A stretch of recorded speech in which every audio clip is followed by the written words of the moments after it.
En esta ocasión tenemos un problema correspondiente a cinemática del cuerpo rígido y dice de esta forma: el mecanismo que se muestra en la figura, es decir, acá, dice si la manivela AB, es decir, la manivela AB gira a una velocidad angular constante de 1000 RPM en sentido de las manecillas del reloj. Determine la velocidad del pistón P, o sea, se pide determinar esa velocidad, que va a ser hacia abajo, y la velocidad angular de la biela cuando el ángulo θ es de 60 grados. Es decir, este elemento que está acá arriba se pide calcular la velocidad angular y también la velocidad lineal del pistón P. Para ello, nosotros tenemos la información de que la manivela se encuentra girando a 1000 RPM. Esas 1000 RPM las vamos a convertir a radianes sobre segundo. Los 1000 revoluciones sobre minuto se debe convertir multiplicando fracciones. La primera fracción es para eliminar las revoluciones y la segunda para eliminar los minutos. Veamos cómo sería esto. Sería de esta forma. Acá las revoluciones se eliminan y también los minutos, quedando nuestra velocidad angular en radianes sobre segundo, la cual en calculadora es de la siguiente forma. Los 1000 se multiplican por 2 pi dividido en 1, cerramos y abrimos, y el otro 1 dividido en 60, obteniendo ese resultado. Otro dato que poseemos es el ángulo, que son 60 grados, ¿no es cierto? Eso se establece en ese lugar. También poseemos estas dimensiones, la dimensión de la biela y de la manivela. En este caso, vamos a trabajar en metro, por lo tanto, vamos a convertir de una forma similar como se hizo acá arriba, por dos fracciones para eliminar los milímetros.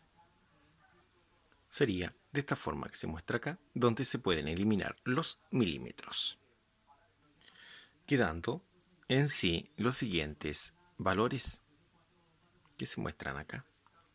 Bueno, con eso también se debe destacar qué es lo que realmente se pregunta: velocidad del pistón P, que es hacia abajo, y la velocidad angular de la biela, que es este elemento de acá. Anotando los datos y también las incógnitas, de las cuales obtenemos la velocidad del pistón, que es igual a la velocidad en el punto D y bajo la misma línea de acción, ¿ya? Y estableciendo un análisis correspondiente al problema. El análisis correspondiente al problema es el siguiente. Primero debemos calcular la velocidad en el punto B y algunos ángulos faltantes. Tenemos solamente ese ángulo de ahí, pero faltaría ese ángulo de ahí y tal vez ese de ahí. Probablemente nos sirvan para poder encontrar algunos datos que debemos calcular posteriormente. También debemos plantear la ecuación correspondiente a la suma de velocidades. En este caso necesitamos calcular la velocidad en D, que va a ser igual a la velocidad en B, que la vamos a calcular ahora, y la velocidad relativa, la cual produce el movimiento circular en este caso, o rotacional. Bueno, en primera instancia vamos a comenzar a calcular lo que es la velocidad, en este caso en B, nuestro primer objetivo.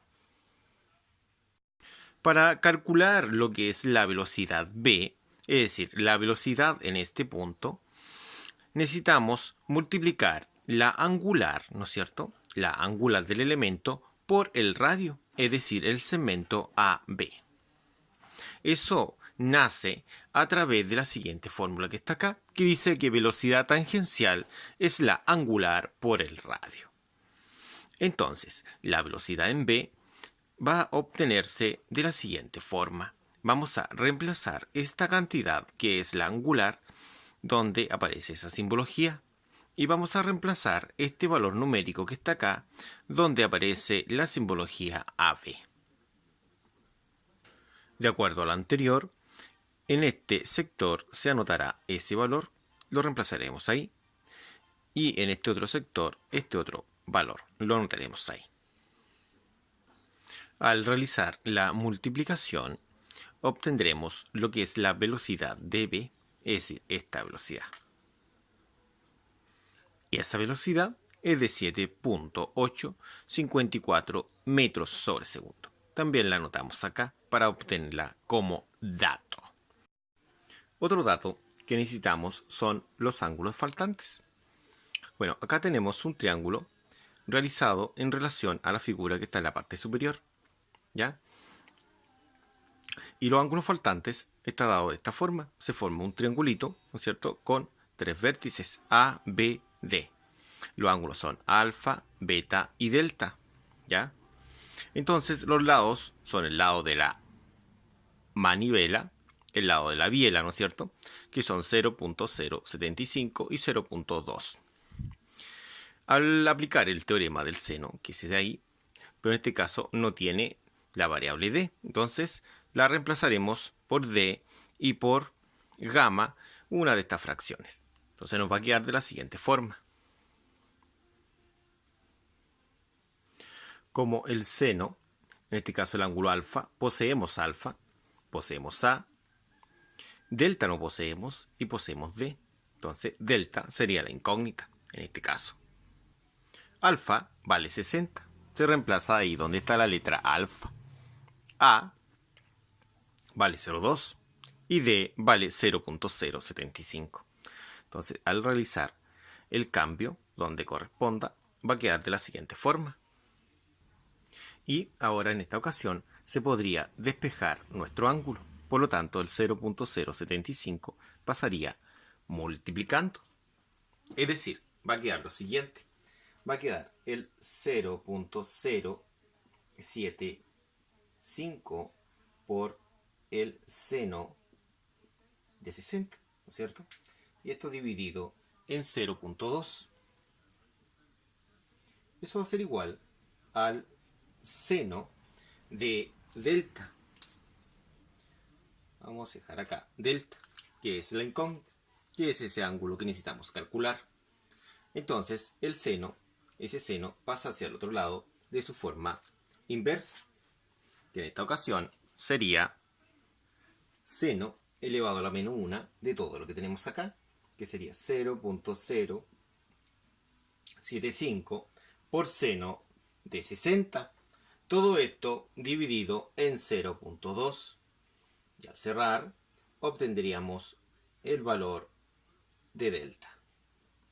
Entonces, vamos a decir que delta va a tener el siguiente valor al ingresarlo en calculadora. En calculadora sería de la siguiente forma. Sería así.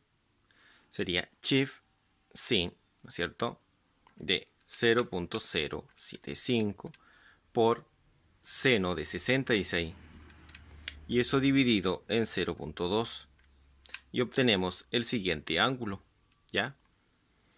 Bueno, para obtener los otros ángulos necesitamos sumar, en este caso, 260 y restar los 180 para obtener el ángulo que falta, que sería 101.05. Obviamente no es negativo.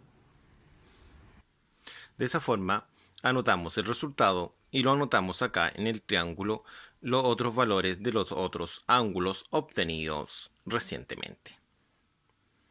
Entonces, podemos anotar los valores correspondientes. Vamos a dejar este triángulo acá porque acá se entrega información de los ángulos.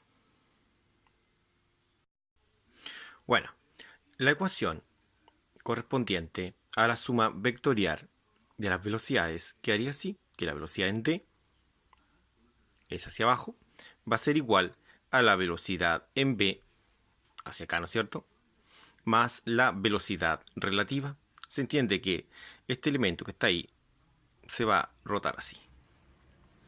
Por ese motivo, la relativa está hacia acá, la cual hace rotar el elemento. Recordemos que este elemento va a tener dos movimientos, uno de traslación y el otro de rotación. Es decir, el movimiento en el plano es igual al de traslación, es decir, el cuerpo se traslada, ¿no es cierto?, se traslada y también rota. Y de esa forma obtiene, en este caso, la suma vectorial de estas velocidades. Bueno, ahora que tenemos asignadas las velocidades, tenemos la velocidad en D, la velocidad en B y la velocidad relativa de B. Al sumar de forma vectorial estas tres velocidades, podríamos calcular la incógnita que necesitamos, como por ejemplo la velocidad D. Vamos a ver qué pasa con este vector de la velocidad D. Acá no hay ningún problema porque este vector va a estar hacia abajo. Entonces, no hay ningún problema con el ángulo que forme. En cambio, la velocidad B, que es esta, está detallada acá por el plumón, forma un ángulo de 90 grados ahí. Entonces, si arriba tenemos 60, vale 60, abajo voy a tener 30. Entonces, si abajo tengo 30 grados, ¿no es cierto? Podríamos nosotros saber que arriba tenemos 60, ¿no es cierto? Como arriba tenemos 60, acá se forma una parte del triángulo, en la cual nos está diciendo que efectivamente si arriba tenemos 60, acá tendríamos 30 para formar los 90, porque recuerde que eso suma 90. Entonces, este ángulo está formando un ángulo de 30 grados con el eje Y, ¿cierto? Bueno, de acuerdo a lo que hablaba anteriormente, lo he representado en este lugar.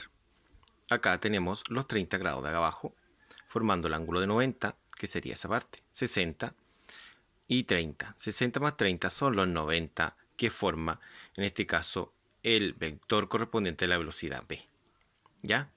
De esa forma, dibujaremos acá nuestro vector formando un ángulo de 30 con la línea segmentada correspondiente al eje Y.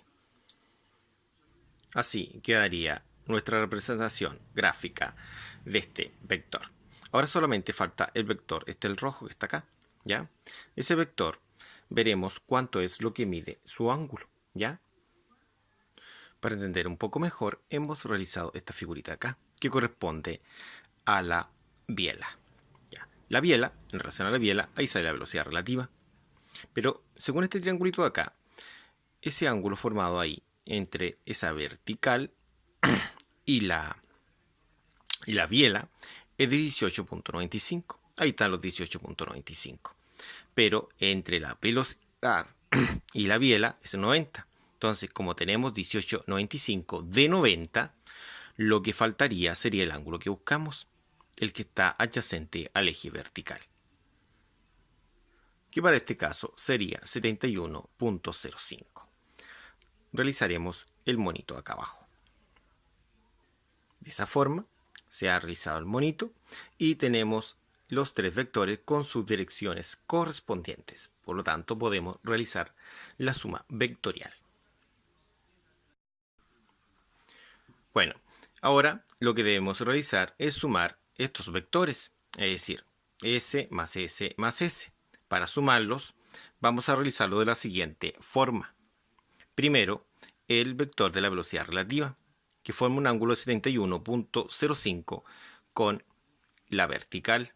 Después, este otro vector, ¿no es cierto? Y finalmente, el vector D, puesto que dice que la velocidad en D es igual a la velocidad en B más la velocidad D sobre B. Entonces, el ángulo que está acá es de 71.05.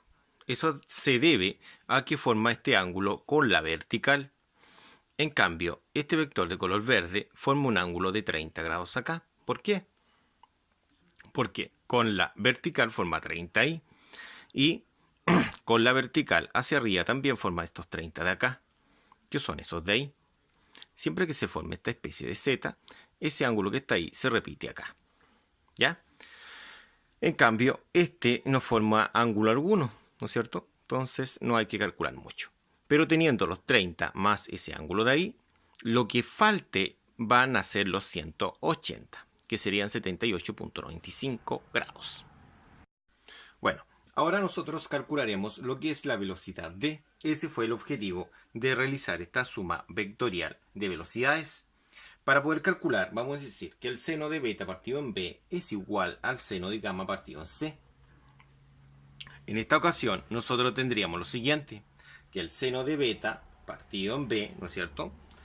Beta y b se saben sus valores, gamma también se sabe su valor, y lo interesante es que gamma está opuesto con la velocidad d. También, como se dan cuenta, se le han asignado valores a los lados para que corresponda a nuestro teorema. Bueno, vamos a decir que el seno de beta, seno de 71.05, dividido por la velocidad en b, que es 7.854, eso va a ser igual al seno de gamma, que es 78.95. Todo eso lo vamos a dividir, ¿no es cierto? Dividir en nuestra incógnita. ¿Cuál es nuestra incógnita? La velocidad d. Al multiplicar de forma cruzada, vamos a decir que la velocidad d va a ser exactamente igual, ¿no es cierto?, a 7.854 por el seno de 78.95, y todo eso dividido en seno de 71.05, puesto que esa cantidad multiplica a d. Por tanto, queda acá abajo. Entonces, vamos a decir que la velocidad en d va a ser la siguiente. Al ingresar esto en calculadora,